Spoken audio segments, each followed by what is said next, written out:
नमो बाळू मामा, नमो विश्वरूपा, अपार अमोपा माय बापा, ओंकार प्रधान रूप गणेशाची, हे तिन्ही देवाचे जन्मस्थान विठ्ठल विठ्ठल।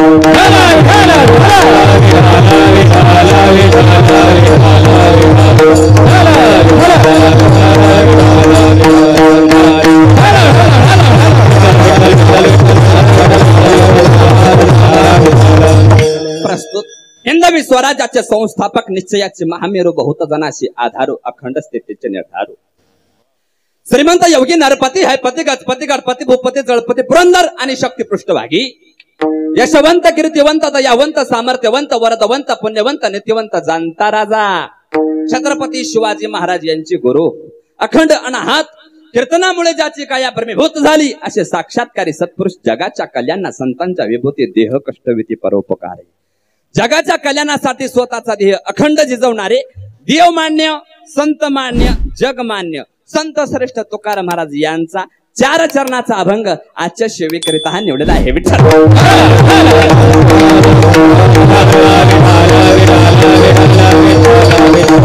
आज जगद्गुरु तुकोबाराय,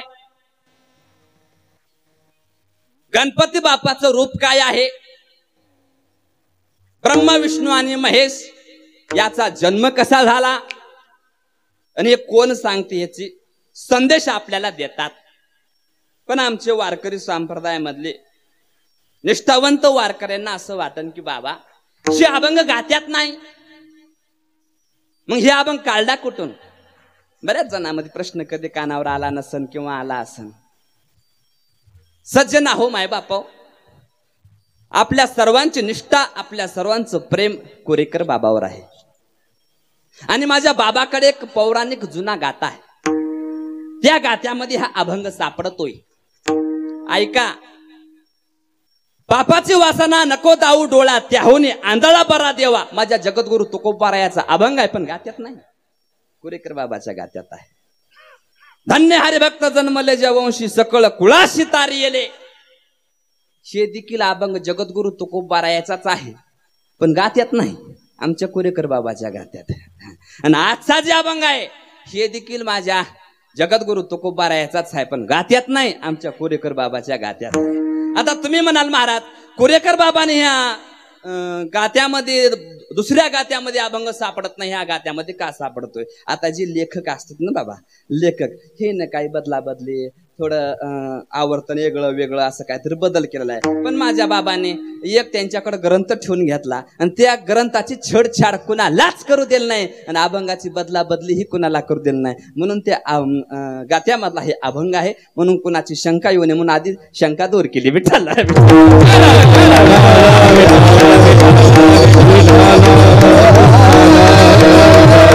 माझ्या गणपती बाप्पाचं स्वरूप कसं आहे? आज मला असं वाटलं की आपल्या अखंड हरिनाम सप्त्यामध्ये सगळेच कीर्तनकार, कोणी नामावर बोलला असेल, कोणी रूपावर बोलला असेल, कोणी मागणीवर नाही, अजून उद्या महाराज, कोणी भक्तीवर बोलला असेल, कोणी वैराग्यावर बोलला असेल, कोणी उपदेश घेतला असेल, पण माझ्या मनाला असं वाटलं की गणपतीचं सीझन आहे, गणपती उत्सव सगळीकडे चालू आहे, म्हणून गणपती कोण आहे, देव कसला आहे आणि त्या देवाची क्वालिटी काय आहे आणि ते गणपती कसा कसा झालाय, त्या गणपतीपासून काय काय उत्पन्न झाले, तुम्हाला संदेश द्यावा म्हणून त्या न्यायाने आज अभंग घेतलेला आहे। सप्त्यामध्ये कुठले अभंग कुठं जमतात, पण 3 महाराज बंधनात असतात। पहिला नामपर, दुसरा महाराज काय रूपपर, आणि महाराज तिसरा कोणता, मागणी आणि काला, हे ध्यानात ठेवा। मग मध्ये कसलाय मंगळवार जमतोय म्हणजे कसला बी नाही जमत, काय महाराज मध्ये भक्ती वैराग्य ज्ञान काही सांगा, पण महाराज आज आपल्या गणपती बाप्पाचं वर्णन करावं, मला वाटतं आज 6वा दिवस आहे,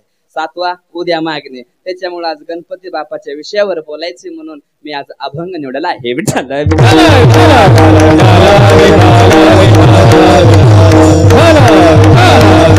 माझ्या जगद्गुरु तुकोबाराय म्हणतात,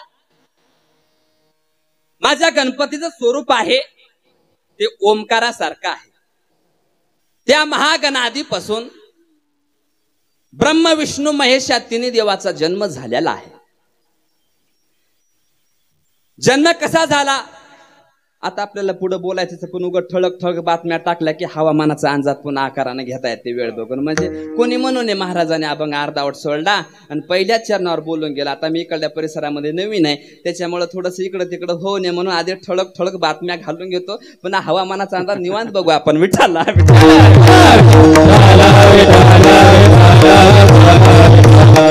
ब्रह्म त्याची माया, माया त्याची ब्रह्म, हे जे एकच आहे महाराज.